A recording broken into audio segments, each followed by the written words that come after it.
আসসালামু আলাইকুম সুপ্রিয় দর্শক, আমি ডক্টর মোহাম্মদ তৌসিফুর রহমান।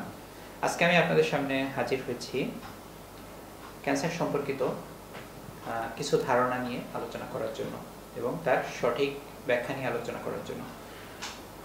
আমি ক্যান্সার যোদ্ধাদের সাথে দীর্ঘ সময় কাটিয়েছি এবং তাদের সাথে অনেক সময় আমার খুবই ক্লোজ বা অন্তরঙ্গ সম্পর্ক গড়ে ওঠে, যার কারণে তারা তাদের মনের কথা আমার সাথে শেয়ার করে।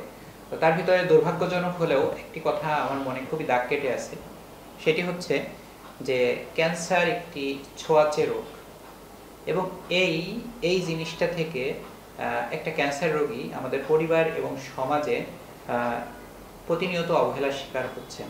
কারণ তার পরিবার মনে করে, তার সমাজ মনে করে যে তার কাছে যাওয়া যাবে না এবং তাকে একঘরে করে দেয়। আমি এমন উদাহরণ দেখেছি যে হাজব্যান্ড ওয়াইফ, একজন ওয়াইফের সাথে আর হাজব্যান্ড থাকে না, কারণ ওয়াইফের ক্যান্সার হয়েছে।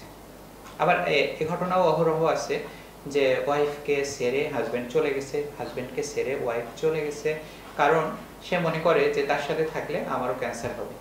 আবার এমনও উদাহরণ আমি দেখেছি যে একজনের চিকিৎসায়, ক্যান্সার চিকিৎসায় আরেকজন তাকে সহযোগিতা করেছিল, তার পরিচর্যার জন্য সে সার্বক্ষণিক তার পাশে সময় দিয়েছে। এক সময় দেখা গেছে যে সেই মানুষটিরও ক্যান্সার হয়েছে এবং পরবর্তীতে সেই মানুষটি দোষারোপ করছে যে ওই ক্যান্সার রোগীর সেবা করতে যেয়েই তার ক্যান্সার হয়েছে। আমি যে উদাহরণগুলো দিলাম, এই উদাহরণগুলো আমি আমার বাস্তব অভিজ্ঞতার থেকেই আমি উদাহরণগুলো দিলাম। তো আসলে এই কোশ্চেনটা আমাদের জনমনে খুবই আতঙ্কের সৃষ্টি করে যে ক্যান্সার একটি ছোঁয়াচে রোগ কিনা। তো আমি বলতে চাই, এক কথায় এই প্রশ্নটির উত্তর হচ্ছে না, ক্যান্সার কখনোই ছোঁয়াচে রোগ নয়। এবং আমি যে কথাটি সবাইকে বলে থাকি প্রায়শই, যে ক্যান্সার যদি ছোঁয়াচে রোগ হয়ে থাকে তাহলে ক্যান্সার রোগী থেকে সর্বপ্রথম যে মানুষটি ক্যান্সারে আক্রান্ত হবেন সেটা হচ্ছে আমি।